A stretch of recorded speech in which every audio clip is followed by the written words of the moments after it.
Welcome back. So you excited about learning more about stocks? I hope so. Did that first presentation whet your appetite?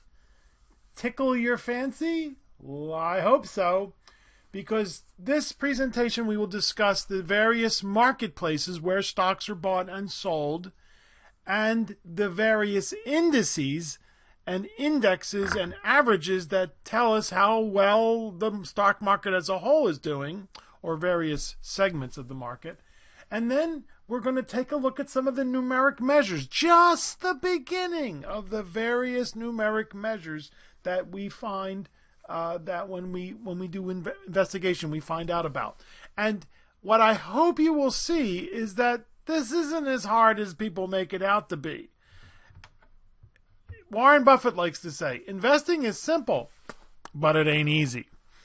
Now, what does he mean by that? He's talking about the emotions. Yeah, the emotions get in the way. But the intellectual part is actually pretty straightforward, as we'll see. Let's get started on slide 19. What is a securities marketplace? Now, securities is a fancy word for a financial investment like stocks, like bonds, mutual funds. And I wish they would come up with a different word because people would say, well, we used to call the introduction to investments class, we used to call it investments and securities. And students would go, but I'm not an administration of justice major. No, not that type of security, no. Securities are publicly traded financial instruments or vehicles, and stocks are just one of them. So where are they bought and sold? Well, for a decade, for 100, 200 years, the big daddy, the grandfather, the big board, as it's called still, it still is the New York Stock Exchange. But everything's changed, folks. The New York Stock Exchange is now owned by a derivatives trading firm in Atlanta that didn't exist until the year 2000. The New York Stock Exchange has been around since 1792. And it's still on Wall Street, but nothing happens there. It's a centralized location that trading used to happen. No, now it all happens in the network, and most of the computers are across the river in New Jersey. They still have the location open, and they show it on TV. And I think that's the only reason they keep it open is for television, because you look at the trading floor, and it used to be this beehive anthill where thousands of people would be crawling over each other, screaming and hollering and making deals. And now they're just sitting there watching the screens. So I think they keep it open for the televisions. Down the street was the American Stock Exchange, which used to be called the Amex and the American Exchange. It's now called the NYSE MICT, or MKT market, I guess, NYSE. See, it started out on the curb. The American Exchange, that's why they used to call it the curb. The traders would be standing outside the window of the Wall Street New York Stock Exchange looking in the window and seeing what's happened, and they would trade outside. And that's why they called it the curb. I don't know about you folks, but it gets pretty darn cold in New York in the winter, so they got a building down the street. But now that they're not in there anymore. They've been bought by the New York Stock Exchange, and it's no longer called the American Exchange. And the NASDAQ, what's that? Well, that stands for National Association of Securities Dealers Automated Quotation System. But they don't want you to know that anymore. Nobody knows that anymore except for us old folks. The NASDAQ started totally electronic. You see, the American Exchange and the New York Exchange are centralized locations where people are screaming and hollering at one another. But the NASDAQ said, no, we're going to use the computer network that they created. It was mostly telephones. Most people was calling each other up. But now it's because of technology, it's so sophisticated that it rivals the New York Stock Exchange. Now, it's still smaller than the New York Stock Exchange, but some of the biggest companies, in fact, the biggest companies, Apple and Google, are on the NASDAQ. Some very big companies are on the New York Stock Exchange, like Walmart and Exxon, but still. So now it's a two-horse race, the New York Stock Exchange and the NASDAQ. And then there's the over-the-counter markets. Folks, these are the bad sections of town, the red light district, the wrong side of the tracks, right? Stay away from these places. This is where the penny stocks that are basically worthless live. The bulletin board, the pink sheets. They're trying to clean up their act, but in general, folks, if someone tries to sell you a stock that's on the pink sheets, or now called the OTC markets, and the bulletin boards, just it's a scam. It's not a real company. Maybe it is. Maybe for every one real company that's fallen on hard times trying to make it, there are dozens and dozens of scams. It's somebody's garage in Idaho or Iowa or one of those places that starts with the letter I. Yeah, just stay away. And now we've got other people throwing their hats in the ring. Why? Because of technology. There's one group called BATS. BATS. What's the BATS? No. Better Alternative Trading System. They're based in a strip mall in Kansas City. And then there's another group called IEX, and they are trying to take on the big boys and girls in this world by making it fairer for investors to get a fair shake. Because what happens right now is there are very sophisticated companies that interject themselves in between you and the stocks, and they will front run you. Now they say it doesn't happen, but of course it happens. And so IEX started by saying we don't want that to happen. So they built some technology, and of course the others screamed foul. So we'll see if IEX can get large. It's still pretty small compared to the NASDAQ and the New York Stock Exchange. Okay, let's continue. So you really should know the New York Stock Exchange, the NASDAQ. NASDAQ is most of the tech is, and then know to stay away from the bulletin board and the pink sheets. And the Amex, which is now called the New York Stock Exchange, MKT, is part of the New York Stock Exchange. So, how do we gauge the current condition of stocks in general? Slide number 20. Well, financial professionals have created various stock market indices. It's just a list, folks. It's just a list of stocks. The oldest and the most well-known, the most popular, even though it's not the best, certainly, is the Dow Jones Industrial Average. People just call it the Dow. It was started in 1896 by Charles Dow, who was one of the founders of the Wall Street Journal, and now it's owned by Fox News, Dow Jones, and they have created a list of 30 of the largest and best known companies. The problem with it is that it's only 30 companies. We need a bigger list to do a better job of following the stock market, but we're not going to get it. That's the Dow.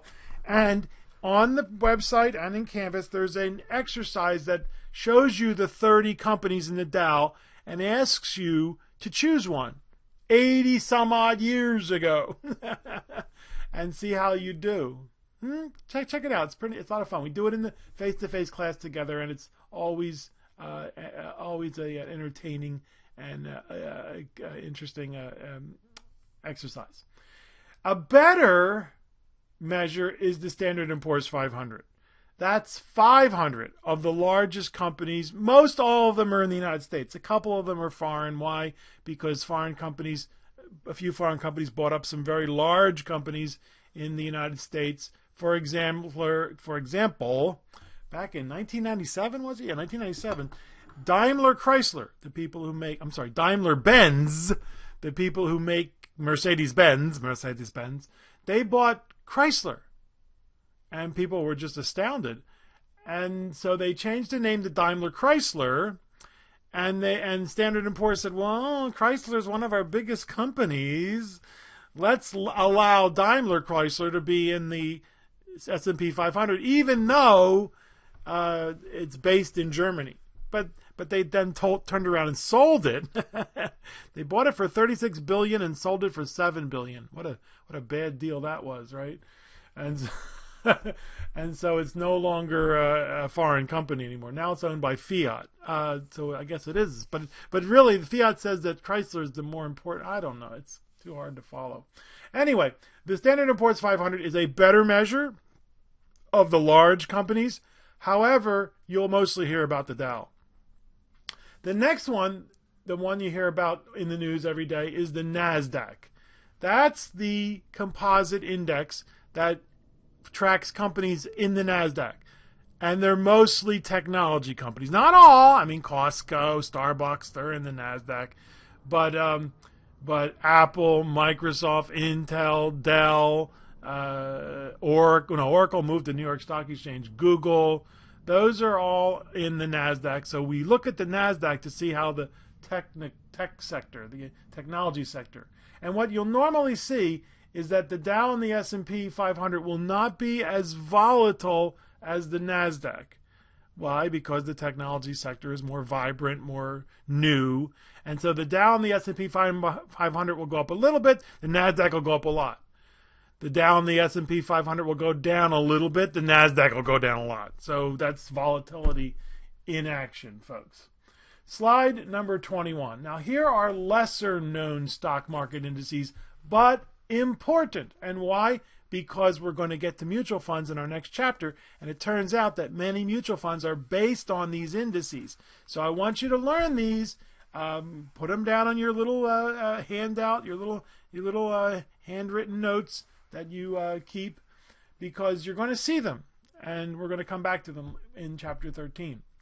The Dow Jones U.S. Total Stock Market in, what a dumb name. Who made up that name? It used to be called the Wilshire 5000.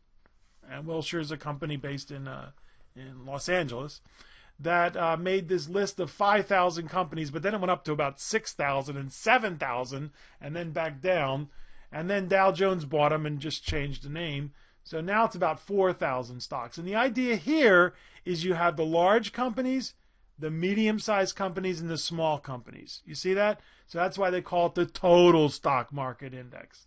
It's designed to be a gauge of the entire stock market. And sometimes you'll see it called completion or extended, but that's a different thing, so be careful. Total stock market index. We'll learn about that in the Business 123 class. Now, the Russell 2000 is a little different. This was meant to just look at small and medium companies. You don't hear too much about the Russell unless you're really studying stocks, because those companies are much, much, much smaller than the big boys and girls on the New York Stock Exchange and the NASDAQ. But they're still an important part of the economy. And so what Russell did is they took the top 3,000 companies and they lopped off the top 1,000 by size. Right, so that's what you're left with is the small and the medium-sized companies. Now, about 1960s and 1970s, more investors started investing outside the United States, which at the time was very radical. The United States was the place to invest. And so a couple of companies said, we really need to have some kind of index that tracks what's going on outside the United States. And those two indices for many decades were the World Index and the EFA. World and EFA. EFA, I know it's ridiculous, doesn't sound right, but it stands for Europe, Australia, and the Far East. And what's this MSCI? Well, you don't have to remember. All you have to do is just recognize it, but it stands for Morgan Stanley Capital International. That's what it stands for, but nobody knows that, so don't worry about it.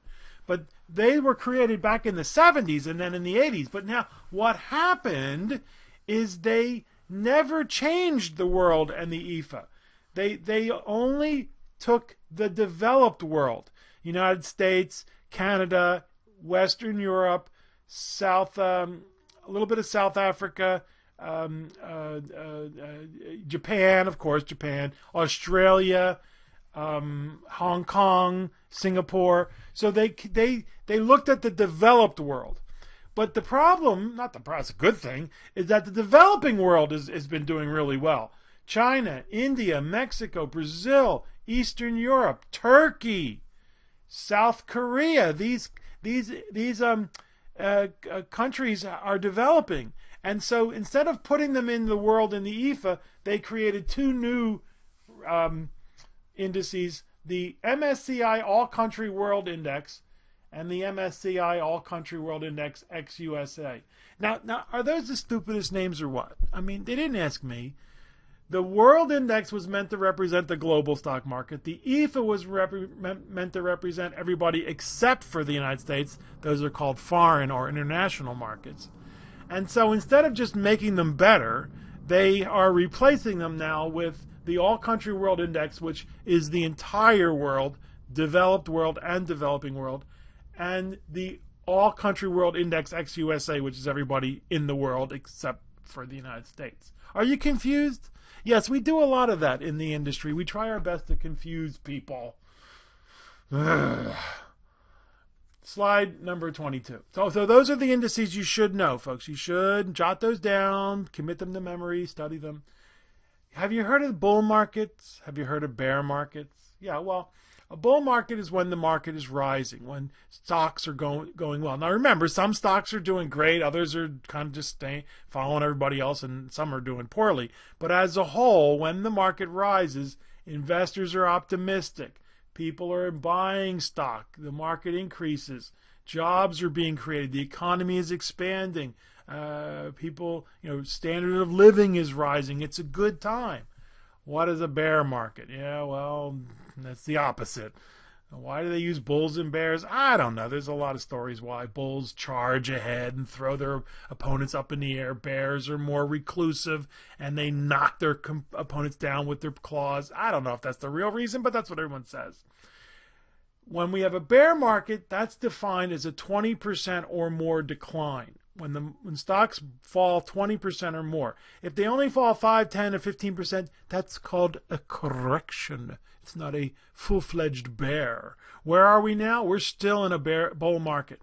We're still in a bull market, and we've been in a bull market since March of 2009 when we hit the depths of the Great Recession. The market had fallen over 50% from its high, and people were hurting, folks. The real estate industry had been clobbered. The liar loans and the mortgages were failing. People were getting evicted from their houses, foreclosures, walkaways. It was a sad situation. But we're long overdue, folks. Usually bear markets come around every 4 years or so, but sometimes it's shorter and sometimes longer. In this case, pretty darn long. So when is it going to hit? I don't know. I know it's going to hit. That's the only thing we do know, is we know it's going to hit. Capitalism is a history of booms and busts. So what we have to do, as we said back in Chapter 11, is be prepared psychologically. When everybody starts running that way, we don't follow them because there's no tiger behind us, folks. Just relax and buy more. Yeah, unless you believe the world is going to end, then yes, run with them and get to Tierra del Fuego and learn to raise goats, and good luck. Slide number 23, stock analysis. Okay, where do we start? All right, so let's get started, right? Start writing these things down, and we're going to study them over the next several slides. Benjamin Graham, who was Warren Buffett's teacher, who's just a great guy. I mean, he passed away in 1975, but if you get involved in investing, eventually you're going to read his seminal, you like that word, seminal, work called The Intelligent Investor. Don't read it first because you'll be scared away, but read One Up on Wall Street or Random Walk Down Wall Street first. But he said it best. Show me the numbers. Yeah, like show me the money, show me. He said it before, show me the money. Show me the numbers. There are dozens and dozens of numeric measures. We're just going to learn a few. We learn a whole lot more in Business 123, Introduction to Investments, but we don't learn all of them. Certainly we don't learn all of them. Some of the most popular over the years have been the capitalization. No, we're not talking about grammar. That's how big the company is. The book value, what it's worth on the books, the net worth. Earnings per share, how much are they earning on a per share basis? The price to earnings ratio, what is that? Oh, hang on a minute. And then the dividend yield, the current yield. What is the stock paying us in dividends? So let's take a look at each of these. Market capitalization is one of the most important things, and nobody looks at it. They look at the price of the stock. But folks, the price of the stock is pretty meaningless unless you know how many shares are out there. And there's basically three groups: the Papa Bears, the Mama Bears, and the Baby Bears. If that helps you remember them, great. If not, forget it. How do you calculate it? Well, you don't have. We're going to do a couple of calculations, but mostly just look it up. You take the number of shares that are out there and multiply it times the current price of the market. current price of the stock in the stock market. I apologize. And that gives you the market capitalization. It's what the company is worth, according to what investors are willing to buy and sell the shares at any one moment. Of course, it changes all the time. Large companies are greater than $10 billion of market capitalization, with a B. And there are people who are saying, no, that's mid-cap now. You have to go up to $15 billion. So it changes over time. 30 years ago, $10 billion was, that was a big company. But now, there's lots of them out there. Once you get over $100 billion, now you're in a subcategory. And if you remember this, great. If you don't worry about it. It's called mega cap. Anything above about $100 billion. And there aren't too many companies like that. We're looking at Exxon and GE and Procter & Gamble, big companies that have been around for decades. Mid-cap stocks are companies anywhere between 1 or 2 billion up to 10 billion. Now, there are people out there saying, no, it's got to be at least 3 or 4 billion before it's a mid-cap company. Okay, well, it changes over time. Let's just use 1 or 2 billion to 10 billion. And then small cap stocks. Well, these are companies that are less than 1 or 2 billion, depending on who you talk to. It's been going up over time because companies are just getting bigger. The economy is getting bigger. The standard of living is getting better. So the companies are getting bigger. Once you get below about 100 million, that's a micro cap stock. Now, I know to you and me, $100 million is a lot of money, but no, not in the world of publicly traded corporations. It's a very small company. And then penny stocks. We shouldn't even mention these in polite company, folks. These are the scams that are sold on the OTC bulletin board, the pink sheets. Stay away from them.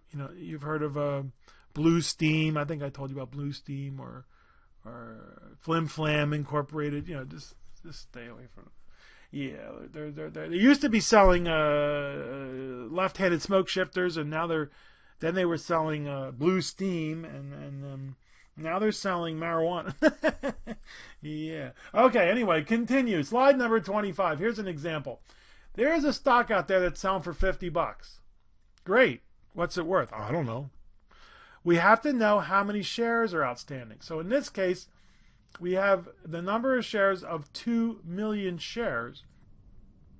So we multiply 50 times 2 million and we get $100 million of market capitalization.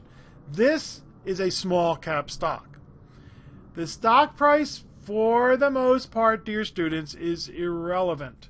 You must look at the market cap to see what the value of the company is. And we're going to see some examples of companies that you've heard of, that you know, and see what their market capitalization is. Slide number 26. Book value. That sounds familiar. You remember the net worth that we did in the second chapter? Assets minus liabilities equals net worth. Well, the same thing happens in the corporate world, except the numbers get bigger. We take the assets of the corporation, we subtract out the liabilities, the debts, and we wind up with equity. That's what the account, they don't use the term net worth, they use equity. And then they divide that by the number of shares. And that tells us how much each share is worth on the books. And it is rarely close to the market price. Sometimes 1/5 or 1/6 or less. Why? Well, think about it, folks. A successful business is worth more, much more, intact than if it is liquidated. Think of a pizza shop. How much is it really worth if they were to liquidate? Not much. I mean, the pizza oven is probably the most expensive thing. The pots and pans and the fixtures and everything. But the fact that they're in business and they're earning they're having earnings and people are getting paid, and that makes it worth a whole lot more than the assets. Sometimes a company is in trouble and the stock price will fall and fall and fall. And if it falls lower than the book value, now the company's in real danger, because there's a serious possibility that the company will be raided. You might have heard of corporate raiders, takeover artists, private equity firms. They will come in, buy 50% plus one of the shares, which means now they run the company, and then they'll liquidate the company. They'll sell off all the assets, pay off all the debts, and walk away. That's capitalism.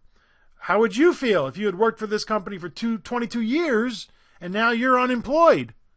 You wouldn't be happy. You would jump up and down and scream and holler at your elected Congress bozo and say, this shouldn't be allowed. And the economists and the corporate raiders, if they deemed to talk to you, would say, no, you don't understand. That company was in need of being plowed under, like a field that is gone fallow. We need to turn it under. And we need that capital to be released and used in a more efficient way. Not only the assets of the corporation, but the workers need to be doing something else, more productive, more useful. Now, how does that feel when you're unemployed? Yeah, thank us a lot, guys. But no, dear students, this is why we have unemployment insurance. It's not to pay people not to work. I mean, I don't care what some right-wing politicians say. That's not the reason. Now, do some people work the system? Of course. Right. Nothing's perfect. But the idea is we want that company to go under. We want that capital to be reinvested. We want those people to be doing something more important. And so we say, here's a bridge to get you to your next job. Does that make sense? You don't have to agree with me. You can tell me I'm out to lunch, but that's what the economists will tell you. And remember, I'm not an economist. I like the finance. Slide number 27. Earnings per share and PE ratio. Now, we said market capitalization was very important. These are even more important. Because why is a business in business? To earn money, right? Why do we want to own a business? Not so we can say, hey, we own a business. No, we want to make money. And the same thing is true for the corporation. So the earnings per share are the corporation's after-tax earnings divided by the number of shares outstanding of common stock, which is a fancy way of saying is how much did my single share make last year? And what investors are looking for, the holy grail, is those earnings when the earnings are growing. That's what everybody's looking for. Now, how do we relate the earnings to the price? Well, this is a very important statistic called the price to earnings ratio. You take the price of the stock and you divide it by the earnings. And a low price earnings ratio usually means the stock is a less risky investment. A high price to earnings ratio usually means the stock is a more risky investment, but maybe growing faster, so it would warrant a higher PE. And there are books and all kinds of PhD dissertations and all kinds of research done about this price to earnings ratio. We spend a great deal of time working on the PE ratio in the BUS121 Introduction to Investments class. And we'll take a look at it very quickly here. It's really not that hard to understand. To predict, that's prediction is difficult, especially about the future. Slide number 28. Here's an example of earnings per share. The company last year earned $2,500,000. Is that a lot of money?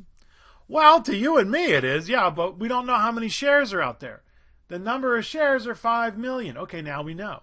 So now we can take the earnings of 2,500,000 and divide it by the 5 million shares, and it turns out that this company is earning 50 cents per share. So you can think of each and every one of your shares that you own as a little business earning 50 cents. I don't know if that helps, but that's how it works, right? Each share is basically earning 50 cents. Now, let's go to slide number 29 and relate those earnings per share back to the price. Let's say the price of this stock was $10. If they were earning 50 cents for every share, you take $10 divided by 50 cents, and you get a PE ratio of 20. Is that high? Is that low? Well, it depends on who you talk to. Slide number 30. Historically, a PE ratio of 20 or above was considered high and reserved only for the fastest growing stocks. A PE ratio of 5 to 15 was considered about average, 5 to 15. But, 1980s, 1990s, a PE ratio of 40 or 50 was not uncommon. Yeah. In the 1920s, 1960s too. Also.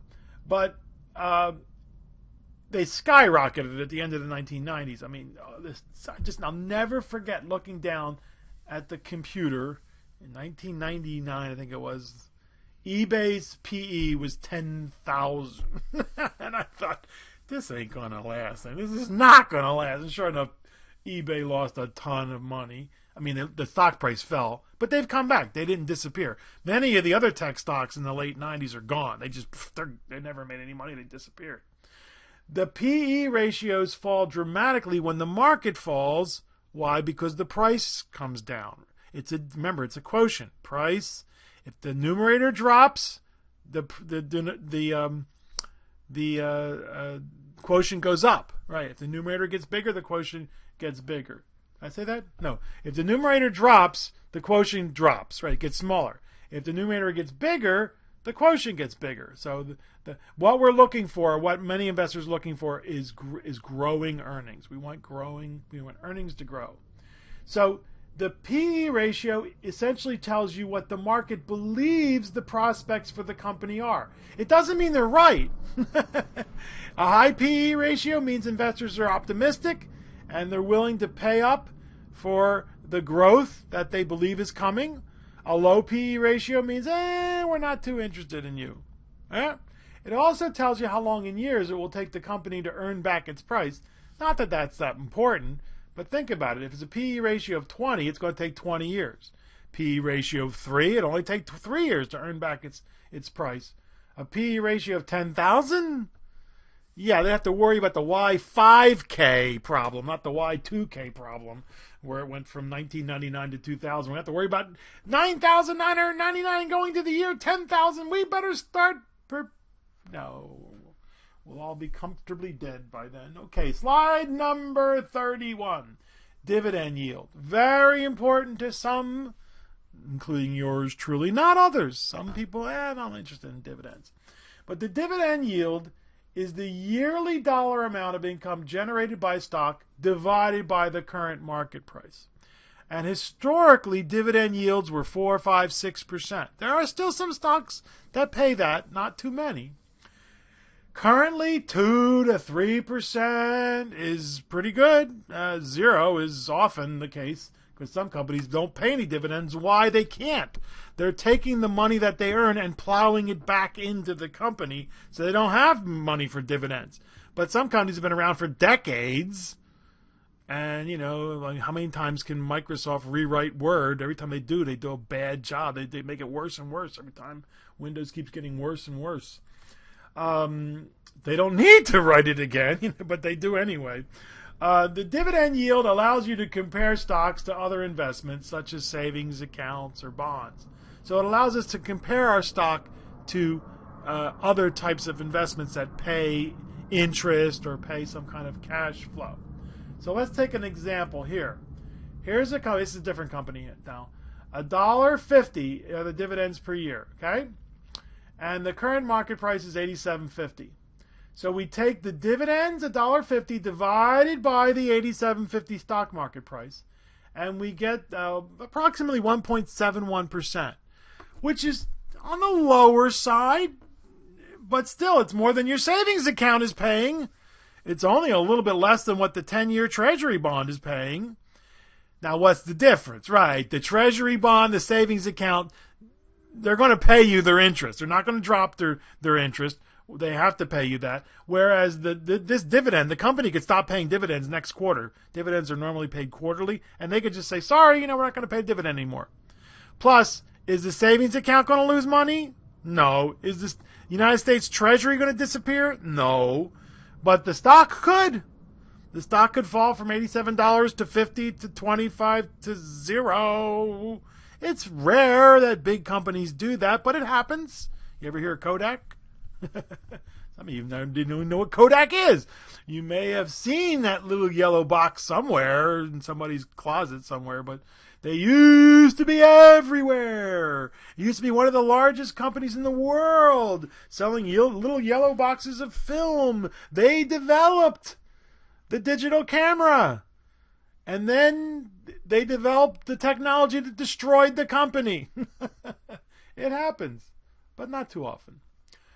Slide number 33. So now let's put all these numerical measures together, folks. Let's take a look at a couple of companies you may have heard of, little mom and pop shops on the street, Walmart and Costco. Right, okay. Okay, fine. And so we look at the price of Walmart, we look at the price of Costco, and we say, is Costco bigger than Walmart? No, you know who's bigger, right? So let's take a look at their earnings per share. Let's try to relate this back to the price. Walmart earned $4.16, $4.16, and Costco earned $5.76. So we divide the price by the we divide the price by the earnings, and we get a PE of 21 for Walmart and 28 for Costco. What does that tell us? Well, it tells us that investors think the future is a little brighter for Costco. Yeah, they're willing to bid up the price relative to the earnings higher than Walmart. Now, they're not too shabby on Walmart. 21 is a pretty high PE. A lot of people say, well, it tells you how stocks are way too high. Some people will say that, and there's a lot of truth to that. Stocks are pretty expensive now. As of October 25th, 2017. The book value is something totally different, right? This is the accountants. What the accountants say, look, take what are the assets on the corporation's balance sheet, their net worth statement, take away, subtract all the liabilities, and you're left with the equity, divide that by the number of shares, and you get book value. So Walmart, $25, Costco, $22. Are either of these companies in danger of being liquidated by corporate raiders? No. Investors are saying, yeah, we don't care about the book value. The fact that they're in business, they're selling gazillions of stuff every day and making money, that's what we care about. The dividend yield, dividends for Walmart are $2.04, $2 for Costco. But remember, the price of Walmart is a lot less than Costco, so Walmart is paying 2.3%, which is pretty darn good. That's more than the 10-year Treasury bond. And Costco is only paying 1.2%, which isn't that much, but still better than a lot of savings accounts. So what do you think? Costco investors are saying, well, we're not too interested in the dividend. Well, you will take it. Thank you very much. It's money in our pocket. $2 every year in our pocket for every share we have. But we're more interested in the growth potential that Costco has, vis-a-vis, as opposed to Walmart. Now, look at the market capitalization. Yeah, right. There's some 6 billion shares of Walmart. So the market capitalization of Walmart is $262 billion. If you wanted to buy Walmart, you'd have to have $262 billion in your pocket, walk on down to the New York Stock Exchange and say, I want to buy me Walmart. Nobody's going to buy Walmart. Nobody has that kind of cash. Well, maybe Apple.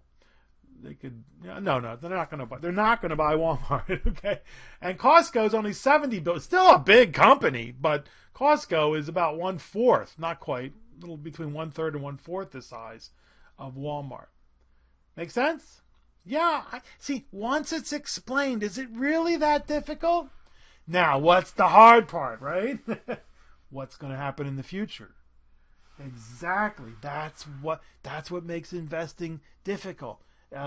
Who do you think is going to do better? Maybe you want to own both, because I think the future for both of these ain't going away. Some people are worried about Costco being eaten alive by Walmart and Amazon. It doesn't seem to be happening. We'll see. We should have included Amazon, shouldn't we, in this? Yeah, we need to go look at the competitors. And maybe we should look at Target. Yeah, exactly. We should look at everybody, all their competitors. Slide number 34. McDonald's versus Yum. Who's Yum Brands? Who is this Yum? Well, you know who they are. That's the company that owns Kentucky Fried Rat, Taco Hell, and Pizza Crap. I'm sorry, what is it? This smell, folks, this smell. And I apologize if you really like these places, but I ride by them on my bicycle, and the smell just makes me want to throw up. You know, folks, there's a whole lot of money to be made selling people sugar, salt, and fat. And you might think it's cheap, but it ain't cheap compared to what you're getting.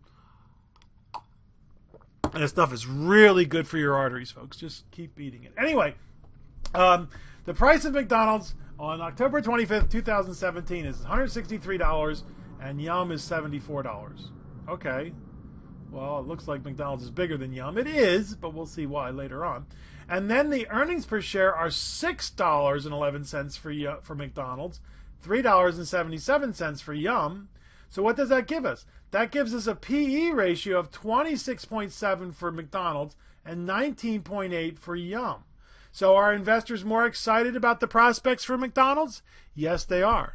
In fact, several years ago, Yum was kicking McDonald's butt, especially in China, where it turns out that the Chinese like chicken more than they like beef, and they were just beaten.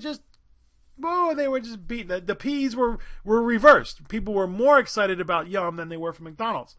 And then the bird flu hit in China. And although there has never been a documented case of somebody catching the bird flu from a dead cooked chicken, people in China freaked out and stayed away from Kentucky Fried Chicken. And that's how people are. Nothing to do with the company itself, something completely, totally different. And that's why investing is very risky. So now people are more excited about McDonald's. They're bidding up the price of McDonald's relative to Yum. Look at the book values. These companies are negative. They're like young millennials that just got out of 2 years at the university or 4 years at the university. They have a negative net worth. Are investors worried? No. Yeah, no. They can make their debts, no problem. But look at the dividends. $4.04 for McDonald's, only $1.20 for Yum. That gives McDonald's 2.5% dividend yield, which is pretty darn good. It's more than the 10-year Treasury bond. What's the difference? 10-year Treasury bond is guaranteed by the full faith and credit by the U.S. government. The stock price of McDonald's is not guaranteed. You know it's going to go down. You don't know when. You don't know how far. You know it should go up as more people eat sugar, salt, and fat around the world. But Yum is only 1.6%, which is still not too shabby, but not as good as McDonald's. Now look at the difference in market capitalization. Right, McDonald's is much bigger in market capitalization, about 6 times bigger than Yum. Yeah, right, exactly. Oh, by the way, Yum split itself in two, and they sold off their China division. And I'm not sure exactly why. Many people think that they have a bright future in China, because the Chinese still like their Yum brand. They like their Kentucky Fried Chicken. But we'll see. We'll see what happens with that. Slide number 35. Let's take a look at our last example. And that's these two little telecommunication firms you may have heard of, AT&T and Verizon, the duopoly, who want to take over the internet and keep you well, we won't get into politics. But hey, these two companies are called the duopoly, which means they are the big boys and girls. You got Sprint and T-Mobile, which are tiny compared to them, and there's talk of Sprint and T-Mobile getting together, which is probably not a good idea because they use two different networks. Sprint uses the same network that Verizon uses, and T-Mobile uses the same network that AT&T uses. And there are reports, while T-Mobile was public about it, they wanted to be acquired by AT&T, but the regulators wouldn't let them. And Verizon probably looked into buying Sprint, but again, the regulators won't let them because AT&T and Verizon are already too big, in my humble opinion, but they would beg to differ. You look at the prices and you think, well, AT&T is smaller than Verizon. Well, the price is not important until we know the market capitalization. Earnings per share, $2.13 for AT&T, $3.89. So what's going on? The PE for AT&T is a little higher, not that much higher, 15.7 versus 12.5. So investors are a little bit more excited about AT&T, not much. The book value is far less for AT&T, even more less for Verizon. They're not going to be broken up anytime soon. But look at those dividends. Look at those dividends. $1.96 for AT&T, $2.36, 5.6% for AT&T, 4.8% for Verizon. Folks, this is far more than bonds are paying right now. It is very lucrative. But people are not too excited about them. The PEs are not that high. I don't know why. Do you think people would ever give up their mobile phones, especially the young folks? It's like taking away their air. It's trying to get them to turn off the cell phones. Like, oh, I can't turn off my cell phone. You can't be serious. And look at the market cap. 206 billion for AT&T, 198. So the two are very, very similar. They're both mega cap, large cap companies. Cool. I hope you see that it's really not that difficult, folks. The intellectual part. The hard part is the emotions when the market falls, not panicking, and predicting what's going to happen.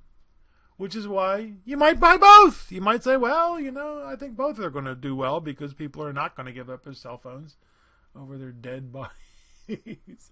All right, so I hope you're enjoying our discussion of stocks. We will see you in our next presentation, where we will learn about investment theories and stock strategies. See ya.